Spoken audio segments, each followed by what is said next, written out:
Well, boys, we got some fresh paint. You sure you know what you're doing? Yeah. Uh-huh. Come on. Yeah. Uh-huh. Yeah. Whoa, last time I checked, I'm still hot. Real hot. Kept it dope without a pill pop. Bill Cobb, steady climbing to the hilltop. Well, the plan is to take it over to Dusty's, do another test run, tune the shocks in. Maybe get her idling? Yeah, get it idling a little bit better. Have him mess with it. I don't really know what the issue is, but I'm sure he does. Tune shocks and we'll be ripping, hitting some jumps here soon. That's what I want to do.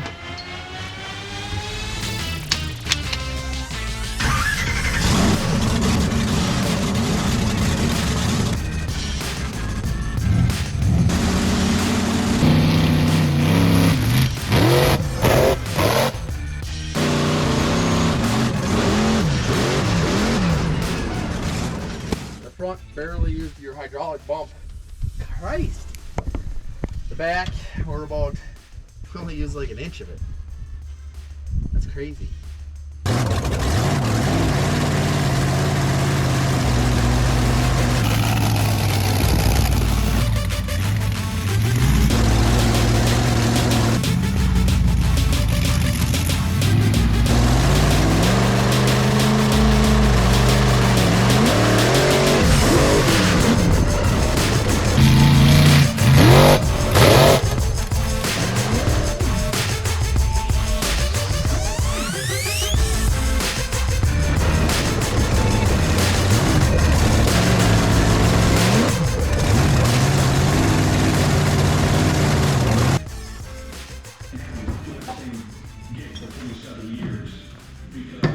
Alright, I'm just going to show you real quick how to re-shim a shock. This is one of mine here. First, you're just going to put shop air, get the shaft to extend all the way.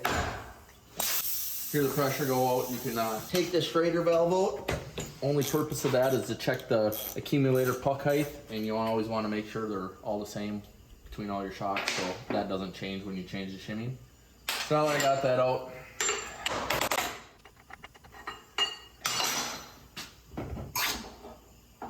once we get this out, this will tell us the shims that are in it, what we need to do. This is the front end of a truck that we're trying to make a little lighter. It's a little bit too stiff. So this is your rebound shims up top, and on the shaft side is your compression. And on these pistons, you just never want to accidentally, once you take it off, flip them one way or the other. You want to make sure they always stay with the small sides up on the top, the big sides on the bottom. Alright, so these are the shims. They come in different thicknesses, different sizes to control your oil flow. Basically on this truck we're going to loosen it up a little bit, so I'm taking out the big shim on each side. I already took them out of the other shock, so I know what I'm doing to this shock too. So we're taking out a rebound and a compression because we want both of them to come out a little bit faster and be a little bit softer. When you put this back together, just make sure you have the shims smallest to biggest. Same on this side, you know, the biggest one on the bottom to the smallest. And you just put it back. You can put a little bit of Loctite on these if you wanted to. It's not always necessary, but if you're gonna do it, it's not a bad habit. Push this all the way back against here. I got this wrench that I give with mine, and I set it up. So this is an 1.5 inch mark from the bottom to here, and that's where I set my oil level. So it's touching right there, and we're at the top. Right on my mark here, so we're good on oil. We don't have to add any or take any away. And then check with this. I got a little tool here that goes through the Schrader valve, and you can screw it into the accumulator piston here, and that's how you can check the depth on the accumulator piston. I got this just set up for 20s right now, so that's perfect right where I want it. If you have any questions on where your accumulator piston height should be, every shock's a little bit different. CNC's around 9.5 is what I normally set them up with. This right here on mine with the cap on is 9 5/8 to where the Schrader valve goes in. And it can be different. These are big accumulators, some are smaller accumulator. Different size shocks will be different heights on the accumulator piston. So now that I checked the oil level, did that, I can stick the shaft back in. And a little, oh, see that shaft fell on me. You want to try not to let that shaft fall on you. But you put this in, put everything, tighten it all back down, and then we're going to check and make sure that nothing went wrong in our process to where it either hydraulically locks or it has air in it or anything, you know, where the shaft comes all the way out. put the Schrader valve back in. On the Schrader valve, they have an O-ring seal. Sometimes it gets stuck on the cap. Most of the time it comes out with the Schrader valve, and you're gonna just tighten this up. Make sure when you're doing this, you're gonna see this little nut here. That's to open and shut the valve. And then underneath is where you actually tighten the valve down into the cap. Make sure you do that, not tighten it with the nut. Your excess oil, if you have a little bit, will leak out just like that. Just wipe her down. I do this so it helps on your hands. Basically, you just pull down, make sure it goes all the way down. Mine leave about a 1/4 inch there so it doesn't go all the way down. Grab your hose again and just make sure the shaft is all the way out. Then you know that there's no problems, the shock's ready to go. If it doesn't come all the way back out, or if it doesn't go all the way in, you had a problem in one of your steps that you were doing. So just take it all back apart or figure out where that problem was. If you got any other questions, just let me know. Thanks. I was like a little bit scared coming into that. After I hit the jump the last time, I'm like, ooh, got a little close to the fence. It definitely comes out fast. Yeah.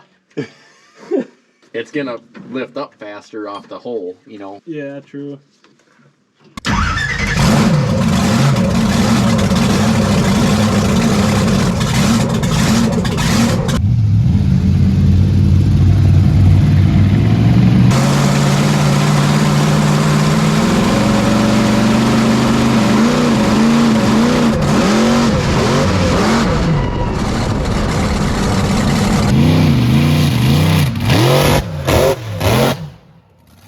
It definitely flew better.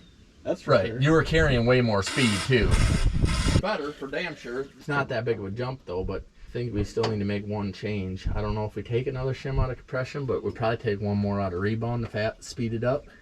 Add more shaft showing in the rear. Still not bottoming out because it's not using all that bump stop. Yeah.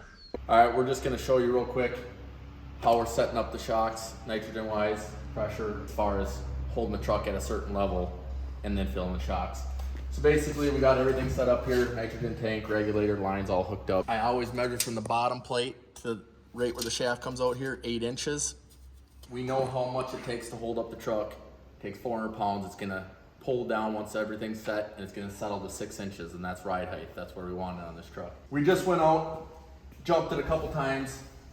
We re-shimmed it. It was a little too stiff. You can see it was only using 3/4 of an inch of the bump stop. We want to use more of it. It's a pretty good sized jump, but we want to use as much shock as possible. We also cut down the bump stops here on the shaft. Instead of a double thick one that's 2 inches, we went to 1 inch to give it a little bit more travel. With that being said, I'm gonna fill it up. Like I said, we got it at 8 inches. And when you're doing this to any truck and you figure out what pressure it takes to hold your truck up, every truck's gonna be different, depending front engine, rear engine, chassis wise. Once you get that number set, that number is set for life. If he wants to go out, say, and freestyle this truck, you know, right now he's at 7 or 6 inches of shock showing when he's just racing and doing whatever. If you really wanted to get crazy on it, he could bump that number up to 8 or 10 inches of shaft showing, and then when he goes off a really big jump, it's gonna soften it up more and more on bigger stuff. It'll be a little bit rougher on little jumps, but on the big jumps, it will feel like a pillow. You know, but that number stays the same. When we put 400 in here at 8 inches, we can put 400 in at 12 inches, 16 inches, wherever you want to set it. Gotta have to kind of play with that number where you want it for what you're doing. All right, so valves are open on the shocks. We're gonna add 400 here. And see, with my setup here, we're putting a lot of pressure on the end of these forks, so it's starting to raise the truck just a little bit here. So I'm just gonna let off a little pressure to kind of keep it at that 8 inches. So we put 400 in. I'm gonna grab my wrench here, shut the valves. And these valves are just basically like a needle and seat type of valve, so you don't have to go crazy on tightening them. I don't know if you can see how much force I'm using, but that's about it. You can ruin the valve, and they're not cheap, so you don't want to over tighten them or accidentally loosen them too much and get to a tight spot and loosen them more. It can wreck the valve. And if you ever question if the hose and valve are opening, you can also grab it and push down a little bit. You can see how move, it means nitrogen is in there. Sometimes they get stuck and when you push them down, you can hear nitrogen fill the accumulator. Basically, I'm gonna let it down, pull the lift away, and then come over here and show you guys how it sags to 2 inches. It's just a tickle under 6 inches, right where we want it to be. But that's what I'm saying, if you are trying to figure out the pressure on your truck and you lift it up 2 inches past where you want it to be, put your pressure in, and you go and it won't move at all, it means you probably got too much pressure in there. You know, it usually will sag, sometimes only an inch, sometimes 2. You just kind of got to get used to how it goes. But if you have any other questions, you can also get a hold of me. Anything else, just let me know. Thanks. All right, so we just re-shimmed the shocks again for the 3rd time, and we're about to head back out and jump it one more time, and hopefully this will be the last one. Then I can load it back up on the trailer and get it ready for the race this weekend.